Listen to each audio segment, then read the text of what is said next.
नमस्कार, मैं हूं आपके साथ विवेक राय। आप देख रहे हैं एबीपी लाइव और इस वक्त हम गाज़ीपुर में मौजूद हैं। गाज़ीपुर वो सीट जिस सीट पर भारतीय जनता पार्टी को अपना प्रत्याशी ढूंढने में समय लगा, पर जब प्रत्याशी मिला तो वो प्रत्याशी फ़िलहाल क्या कर रहा है, वो जब प्रत्याशी क्षेत्र में लोगों के बीच में जा रहे हैं तो क्या माहौल दिख रहा है, ये तमाम ऐसी चीज़ें हैं जिसको हम जानने की कोशिश कर रहे हैं। और जो भारतीय जनता पार्टी के प्रत्याशी हैं पारसनाथ जी, वो इस वक्त हमारे साथ हैं। पारस जी, बहुत बहुत स्वागत है आपका। धन्यवाद।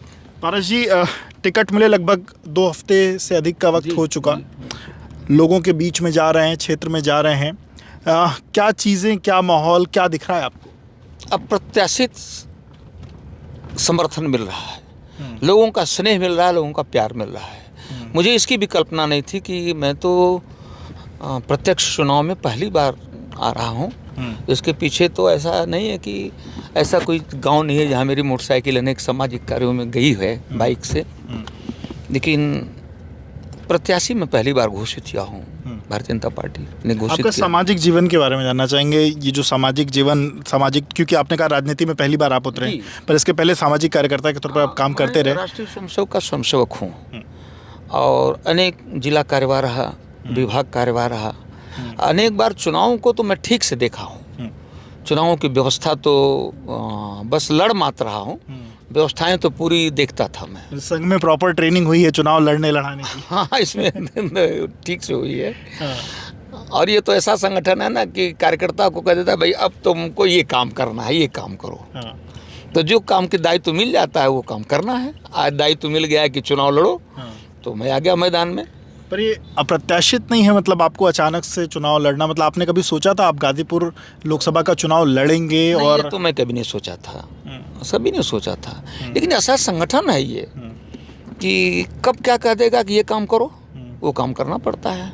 क्यों मुफीद लगता है आपको पार्टी ने क्यों मुफीद माना कि आप ऐसे प्रत्याशी हो सकते हैं? क्योंकि गाजीपुर वो सीट जिसके बारे में ये चर्चा थी कि बहुत फंसी हुई सीट है, पहले ये कहा जा रहा था कि शायद मनोज सिन्हा जी ही वापस आ जाएं, फिर उनके बेटे को लेकर के चर्चा थी, फिर और कुछ और लोगों के नामों की चर्चा भी हुई, पर आपके नाम अचानक था। आपने, मतलब इसके पीछे क्या, आपकी थ्योरी क्या कहती है? अब ये तो संगठन के ऊपर का नेतृत्व बता सकता है कि उन्होंने क्या सोचा मेरे बारे में, लेकिन अचानक फ़ोन आया कि किसका फ़ोन आया? ऊपर से लखनऊ से फ़ोन आया कि दिल्ली से किसी से बात नहीं हुई आपकी? दिल्ली से उस समय बाद में बात हुई कि आपको प्रत्याशी घोषित किए जाते हैं आप, तो मुझे तो विश्वास ही नहीं हुआ। हमको लगा कोई तीसरे का फ़ोन होगा। मैंने जिलाध्यक्ष से बात की तो उन्होंने कहा जल्दी गाजीपुर आइए, आप प्रत्याशी। कहीं बाहर थे? नहीं, वो क्लास में था मैं। अच्छा, आप क्लास में थे? क्लास में टीचर हैं आप? जी नहीं, प्रिंसिपल था मैं। अच्छा। तो पढ़ाने का काम मैंने छोड़ा नहीं। कौन सा विषय पढ़ाते हैं आप?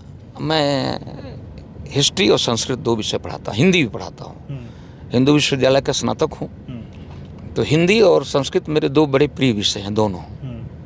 तो मैं हिंदी पढ़ा रहा था। अचानक से जब फ़ोन आया कि आपको प्रत्याशी बनाया जा रहा है, उस फ़ोन आया कि आपका फ़ोन है, बात कर लीजिए।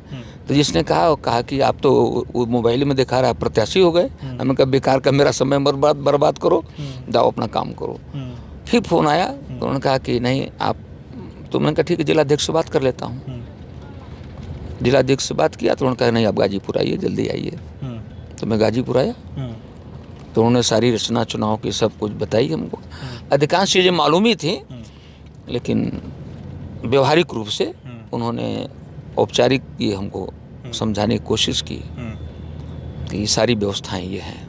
अच्छा, ये बताइए, दिल्ली में अमित शाह जी से कोई बात हुई आपकी सीट? क्योंकि ये माना जा रहा है कि अमित शाह जी इस सीट पर बड़ी कड़ी मॉनिटरिंग कर रहे हैं, देख रहे हैं, मतलब, या फिर केंद्रीय नेतृत्व में जेपी नड्डा जी से आपकी कोई बातचीत हुई? क्योंकि बात किसी से नहीं हुई। हमसे पूछा गया कि आपका संघ में कौन कौन सा दायित्व था, कब कब, तो हमने कहा तो आपको मालूम है। हमसे लखनऊ हमारे कार्यालय से फ़ोन आया था, संघ कार्यालय से। तब हमने कहा कि मैं बहुत पहले जिला कार्यवाह था 10-12 वर्ष, फिर सह विभाग कार्यवाह था, फिर विभाग कार्यवाह था। आज एक प्रमुख संपर्क विभाग एक नया खुला है, तो मैं संपर्क प्रमुख के दायित्व में विभाग 2 जिलों को मिला के एक विभाग होता है। तो उन दिनों में संपर्क प्रमुख था और मैं अपने काम में लगा था। तो इसके बाद, मतलब, क्या ये जो आपने कहा कि आपके संघ कार्यालय से फ़ोन आया, तो उसके बाद टिकट वाला ऐलान हुआ या उसके पहले ये फ़ोन आ चुका था? नहीं, एक दिन पूछा गया मुझसे। अच्छा। कि आपके पास कौन कौन सा दायित्व था। तो तब आपको ये नहीं लगा कि क्यों पूछा जा रहा है, क्या कर रहा वो नहीं लग पाया कि क्यों पूछने का क्या अर्थ है। है? हमने कहा कैसे ही कार्य फोन होगा, कोई पूछ सकते हैं। हाँ। मेरा ध्यान उधर गया ही नहीं एकदम। मतलब संघ के कार्यकर्ता के नाते आपको ये नहीं लगा कि आपको भी ये इतना बड़ा दायित्व या इतना बड़ा एक जिम्मेदारी? बिल्कुल नहीं, बिल्कुल नहीं। असल में संगठन का ही सिस्टम है। हम्म, जैसे कभी किसी कार्यकर्ता को अब कौन सा काम दे दिया जाए, ये तो जब घोषणा होती है तभी। अभी 3 प्रदेशों के मुख्यमंत्री घोषित हुए, मीडिया को लोग कोई कहाँ समझ पाया। जब वो घोषक ने घोषणा किया तभी तो लोग जान पाए। अच्छा, इसके बाद परिवार में क्या रिएक्शन रहा? क्योंकि आपके बेटे जो हैं वो भी राजनीति में हैं, युवा मोर्चा के अध्यक्ष भी वो रहे, पर मतलब एक लंबे समय से अलग अलग दायित्वों की बात की जाए तो बहुत ऐसा कोई मेन स्ट्रीम में उनके पास दायित्व फिलहाल नहीं हो। मतलब परिवार में इसका क्या चीज़ें रही, परिवार ने इसको कैसे? छोटे भाई हैं, चचेरे हैं, हम लोग एक ही साथ रहते हैं। मेरे पिताजी 2 भाई सगे थे, एक का मैं हूँ, एक का वो है। तो उन्होंने कहा भैया ठीक से चुनाव लड़िए, जब टिकट मिला है तो अब ठीक से लड़ना है। उन्होंने मुझे बहुत साहस दिया कि आप लड़ो चुनाव ठीक से। कहीं को मैं तो शिक्षक हूँ, तो शिक्षक का कितना भीतर ताकत, मतलब उसकी जो आजकल चुनाव में बड़े पैसे लग रहे हैं लग रहे हैं। ऐसा है, ठीक। अनेक दोस्त हैं, अनेक मित्र, कोई दोस्त नहीं पढ़ा हिंदू विश्वविद्यालय, इसलिए बड़े बड़े अधिकारी भी सब हो गए हैं। अच्छा, मुझे तो लोग इन्वेस्ट भी कर रहे होंगे, क्या पता आप सांसद ही जीत जाए तो। अब हमारे दोस्त इस तरह के तो नहीं है, लेकिन सहयोग लोगों का है, ठीक से है, इसमें दो राय नहीं है। आपके सामने जो प्रत्याशी हैं अफजाल अंसारी, अभी तक जिनको माना जा रहा है कि वो प्रत्याशी हैं, हाँ। 4 बार के विधायक, 2 बार के सांसद, आप कितना उनको कितना मजबूत मानते हैं अपने सामने? क्योंकि एक जनाधार उनका बिल्कुल है, उसको एक्सेप्ट करना। देखिए, एक बात मैं आपको बताना चाहूँगा कि 14 में मनोज सिन्हा जी चुनाव जीते, 19 में हार गए वो जी। 19 में जब हारे तो वो इतना बड़ा जोड़ था गाजीपुर जिले के लिए, हमारे जिले के लिए, जैसे गाजीपुर, जौनपुर, आजमगढ़, ये जिले दूसरे, ये नेचर दूसरा है इन सीटों का। जैसे सपा का वोट, बसपा का वोट, अब प्रत्याशी की जाति का वोट, ये 50% से ऊपर हो जाता है। फिर भी मनोज सिन्हा जो को 1,48,000 वोट अधिक मिला था, 1.5 लाख वोट अधिक मिले थे 14 की अपेक्षा। आज वो दोनों अलग अलग हैं, सपा और बसपा अलग अलग है। अब मेरे साथ ओम प्रकाश राजभर जो सुहेल देव भारतीय जनता पार्टी है, हमारे साथ नहीं थी। ठीक, अब वो वाला लिया हो ना, लोगों ने कहा कि वो भी लीजिए, हमने कहा मैं भाजपा तो मैं खुद हूँ, उनका वाला ये ले लेता हूँ। अच्छा। हो जाएगा। तो माहौल बन रहा है, क्षेत्र में जा रहे हैं तो माहौल? हाँ, बहुत ठीक बन रहा है। सुहेल देव पार्टी तो इतना ठीक से लगी है कि एक वोट उनका भाजपा को मिलने वाला है। और उधर सपा बसपा का आपको लगता है गठबंधन टूटा है तो उसका उनको नुकसान होगा, पर जो सपा कांग्रेस का गठबंधन है वो कितना? कांग्रेस माने जीरो, कांग्रेस माने हमारे यहाँ कुछ नहीं है, कांग्रेस का कोई अर्थ नहीं है। और जो बहुजन समाज पार्टी के जो प्रत्याशी हैं उनको आप कितना उनका वजूद समझते हैं? क्योंकि जिस बिरादरी से आते हैं, ना के बराबर बिरादरी का भी 1.25 लाख वोट माना जाता है। हाँ, बिरादरी का 1.25 लाख वोट है और मजबूत बिरादरी है जो एकदम भाजपा के साथ कटिबद्ध है। अच्छा। मोदी को छोड़कर वो अपने एकाध रिश्तेदारों को हिला लें तो उनकी बहादुरी मैं मानता हूँ, लेकिन मतलब उनके साथ उनकी नहीं, बिरादरी एकदम नहीं। मुझे जो मैंने महसूस किया है, उनके गांव में भी मैं गया हूँ, लेकिन कुछ नहीं लगता है मुझे, मैं तो घूम डाला पूरा।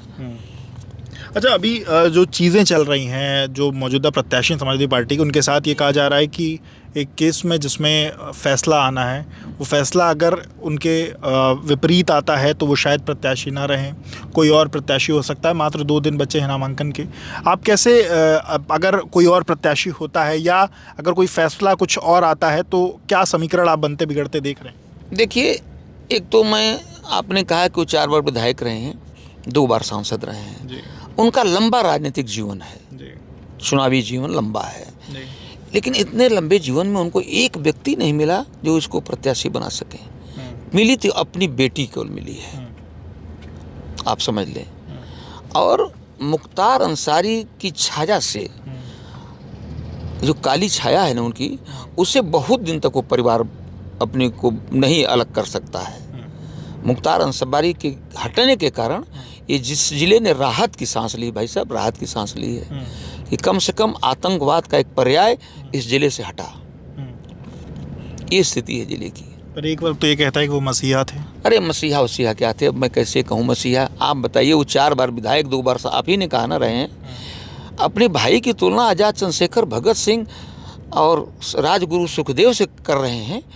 उनकी जबान में तनिक भी लगाम नहीं है। कहाँ वो आतंकवादी और कहाँ भारत माता के लिए प्राण न्यौछावर करने वाले वो शहीद। तो उनके यहाँ तो थोड़ी भी सोच उनकी नहीं है। वो तो अपने आप को जो उनका आप बताते हैं कि उनके जो दादा थे, परदादा थे, उन लोगों ने देश की लड़ाई में अपना अब देश की लड़ाई में क्या किया है उन्होंने, ये तो मैं नहीं जानता, लेकिन उन्होंने तो अभी वो आई थी हाँ, आज तक की वो आई थी अंजना कश्यप, आप देख लीजिए वो वीडियो। उन्होंने कहा कि उसको मैं जूते का पानी, ऐसे जूता हाथ में निकाल कर दिखा रहे हैं कि इस जूते का मैं पानी पिलाऊंगा उसको। यही आदरणीय होने का, यही माननीय होने का, यही सब लक्षण है। और पूरे परिवार में आतंकवाद है। अभी वो कह रहे थे, अभी तुरंत एक कैद लड़के हैं जो इसमें नहीं बैठे हैं, इसमें जो बैठते हैं मेरे साथ, वो सब बार बार दिखाते हैं कि अब ये बोल रहे हैं, ये बोल रहे हैं। अभी कह रहे थे कि हमको ज़बरदस्ती फंसाया गया केस में और मैं संविधान में आदर करता हूँ, अभी उच्च न्यायालय ने हमको राहत दी है। तो जो यहाँ का न्यायालय है जनपद का, वो संविधान से बाहर है। अब वो न्यायालय संविधान में आदर, अरे भाई किसी को जमानत मिलना, किसी को छूटना, ये तो न्यायिक प्रक्रिया है। इसमें एक न्यायालय उनको फंसा रहा है, एक न्यायालय उनको छोड़ रहा है। दोनों तो उनकी बेटी चुनाव लड़ती हैं तो क्या आपके सामने, क्योंकि जिस तरीके से आप एक फ्रेश चेहरा हैं, वैसे अगर उनकी बेटी चुनाव लड़ती हैं तो वो भी एक तरीके से फ्रेश चेहरा होंगे, उनके ऊपर कोई केस नहीं, कुछ नहीं। जिस बात की एक बात कही जा रही है कि उनकी बेटी उनकी जगह चुनाव लड़ सकती है। हाँ, लड़ सकती है, लेकिन मैंने कहा ना कि मुख्तार अंसारी की जो काली छाया है, उससे अपने को बहुत दिनों तक लोग नहीं निकाल सकते। आज जनपद के लोग कह रहे हैं हर चुनाव में अब परिणाम तो आता है, तो अंधकार में रहता है, लेकिन सब लोग कहते हैं कि अब फिर वो गलती नहीं दोहराएंगे हम। कुछ लोग ये भी कह रहे हैं कि जो मुख्तार अंसारी के बेटे हैं उनकी भी ख्वाहिश है कि वो भी ये चुनाव लड़े अपने। अब तो घर ही में झगड़ा हो गया है, शायद वो तो अपने बिल्डिंग वोडिंग बांध के लखनऊ चला गया है। अच्छा। भतीजा नज़र नहीं आया, भैया जो है वो भी नज़र नहीं, जिसको शहीद कहते हैं उसकी पत्नी भी नज़र नहीं आ रही है कि कर तो जेल से ही पर्चा भरे, वो भी नज़र नहीं आ रही है। नज़र आई तो बेटी अपनी, इसमें उनका भी दोष नहीं है। जिस पार्टी से वो आए हैं, अभी तो बसपा के सांसद थे, सपा से उनको टिकट मिला, तो अखिलेश यादव जी को तो अपना परिवार भर दे डाले हैं टिकट। अगर वो 18 वर्ष वाला मताधिकार ना रहता ना, तो जो कल जन्म लिया उसको भी टिकट पहले दे लेते, तब और कोई आता। तो वहीं से सीखा उन्होंने, फिर अपने बेटी के अलावा उनको कोई नज़र नहीं आएगा। पर उनकी बेटी एक यंग और डायनामिक चेहरा, आपको नहीं लगता कि आपके ऊपर, आपके चुनाव के ऊपर कोई इम्पैक्ट डाल पाएंगे? कोई एक नया पैसा नहीं। मैंने कहा ना कि वो उस परिवार का कोई भी रहेगा। और अगर परिवार से बाहर पार्टी किसी को टिकट दे देती है तो उसको भी देखा जाएगा। पहले दे तो पहले, और कैसे देगी।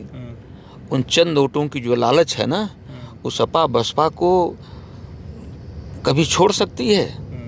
वो साहस तो केवल बीजेपी कर सकती है। सपा बसपा के लोग और कांग्रेस के लोग उन थोड़े से वोटों की लालच में न रहते तो भगवान राम का दर्शन नहीं करते जाकर। निमंत्रण पत्र दिया गया था सबको, उससे उस चंगुल से नहीं निकल सकते हैं। अच्छा, अगर मान लीजिए आपको यहाँ की जनता आशीर्वाद देती है, यहाँ की जनता के लिए आपके मन में क्या चीज़ें हैं, गाज़ीपुर को क्या मिलना चाहिए? 2014 से 2019 आपने कहा कि मनोज सिन्हा जी ने बहुत काम किया, अलग अलग भाषणों में आप ये बात कह रहे हैं। 19 से 24 क्या ऐसा नहीं हो पाई, या 14 से 19 के बाद क्या चीज़ें आगे नहीं बढ़ पाई जो 24 के बाद आप अगर चुने जाते हैं तो आप आगे बढ़ाएंगे? एक तो मनोज सिन्हा जी ने जो विकास के कार्य शुरू किए थे, और उनके जाने के बाद कुछ काम रुक गए, जिनकी गति धीमी हो गई। जैसे आप तारी घाट जाएंगे तो 1 मिनट रुकिएगा वहाँ, और वो नज़ारा देखिएगा कि नीचे नीचे रेल जाएगी, ऊपर से मोटर जाएगी। इधर पूरे मैं कहूँ कि प्रदेश में उतनी बड़ी परियोजना आपको कहीं चलती दिख रही हो तो आप बताइए, जो मनोज सिन्हा जी ने शुरू कराई थी। इस पार से दौड़ के रेल उस पार जाएगी, वहाँ से दौड़ के मऊ जाएगी, मऊ से औड़िहार जाएगी, औड़िहार से गाजीपुर आएगी। रेल का इतना बड़ा त्रिकोण, इतना बड़ा सेंटर पूरे देश में कम जगह होगा जो मनोज सिन्हा जी के दिमाग में था। आज सारी योजनाएं पूरी हो गई होती। मैं तो यही कोशिश करूंगा कि उन्हीं मनोज सिन्हा के आशीर्वाद से, उन्हीं की प्रेरणा से, उन्हीं के बल पर विकास के काम को पूरी गति देने का प्रयत्न करूंगा। आपने उनके आशीर्वाद की बात कही, ये भी कहा जाता है कि ये टिकट भी इस टिकट को दिलाने में भी उनका एक बड़ा योगदान है, बड़ा हाथ है। आप उनके एक बड़े विश्वस्त पात्र माने जाते हैं। ये तो हो चूँकि हम लोग हिंदू विश्वविद्यालय के विद्यार्थी रहे हैं, तो वो तो मालवीय जी का एक ऐसा सेंटर है कि अपने आप वो तार जुट जाता है। तो मैं उनसे सीनियर रहा हूँ। अच्छा, कितने साल? अरे ज़्यादा सीनियर रहा हूँ। अच्छा। तो इसमें केवल हमारे यहाँ संघ की भूमिका है। मनोज सिन्हा जी का टिकट दिलाने में कोई बड़ा योगदान है। अगर किसी से कहे होंगे तो मैं नहीं जानता। अब मुझसे उन्होंने कहा भी नहीं कि चुनाव की चर्चा, या मुझसे उन्होंने इस तरह की कोई बात नहीं की। आपको टिकट मिलने के बाद आपको कुछ कहा कि आप अच्छे से चुनाव लड़िए, जीतिए, हम आपके साथ हैं, ऐसा कुछ? उन्होंने कहा भाई साहब टिकट तो आपको मिल गया, क्या करेंगे, हम कल लड़ेंगे। तो उनका सहयोग किस तरीके से मिल रहा है? अब सहयोग क्या मिलेगा, वो तो संवैधानिक मर्यादाओं में बंधे हुए हैं, क्या कर सकते हैं। लेकिन उनका संबंध इस जिले में बहुत बड़ा है। तो संबंध का फ़ायदा मिल रहा है। हाँ, वो तो मिलेगा ही ना, उसको कौन रोक पाएगा। जहाँ मैं जाता हूँ, भैया मैं मनोज जी का आदमी हूँ, मनोज जी के लिए जो कहिए वो कर रहे हैं। हमको मनोज जी तो है ना, मैं हूँ तो मैं, तो हमने लोग कहते हैं कि मैं आपको देख रहा हूँ उसी दृष्टि से। आप अपने लिए क्या एक मार्जिन कुछ सोच रहे हैं कि आप, क्योंकि जीत हार की बात है, क्या अगर आप जीत सके, क्योंकि आपने कहा पिछली बार बहुजन समाज पार्टी और सपा का गठबंधन था, तब वो 5-66 के करीब में पहुंचे, और तब मनोज जी 4-16 या 4-26 कुछ ऐसे थे। तो अगर वो गठबंधन कम हो रहा है, वो सीटें कम हो रहा है, वो वोट शेयर कम होगा, तो आप अपने आप को कहाँ देखते हैं? हमको तो लगता है कि जितना मनोज जी वोट पाए थे उससे हमको 70 से 80 हज़ार वोट अधिक जरूर मिलेंगे। ये तो निश्चित है कि वो मिलने वाले हैं। अब लोग कहते हैं कि ऐसा इतना मिल जाएगा, उतना मिल जाएगा, उतना तो मुझे इतना मेरा कोई तगड़ा वो अनुभव नहीं है, क्योंकि चुनाव में पहली बार लड़ रहा हूँ। देखा तो बहुत बार हूँ, लेकिन 70 से 80 हज़ार वोट अधिक मिलेंगे ही मिलेंगे, इसमें कोई दो राय नहीं है। फिर गाजीपुर वो हॉट सीट है, ये कहा जा रहा है कि जो यहाँ जीतेगा उसका केंद्र में मंत्री बनना तय है। अरे ये तो भगवान जाने, मुझे तो ये भी नहीं पता था कि मुझे पार्लियामेंट मेंबर बनना है और प्रत्याशी बनना है।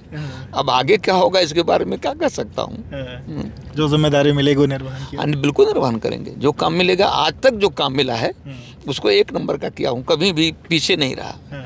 जिस कॉलेज में मैं प्रिंसिपल था, उस कॉलेज के बच्चे उत्तर प्रदेश की मेरिट में हमेशा आते रहे, और 1-2 नंबर पर, अरे 40वें 30वें नंबर पर नहीं, तीसरे, चौथे, 5वें और अधिकतम 7वें नंबर पर।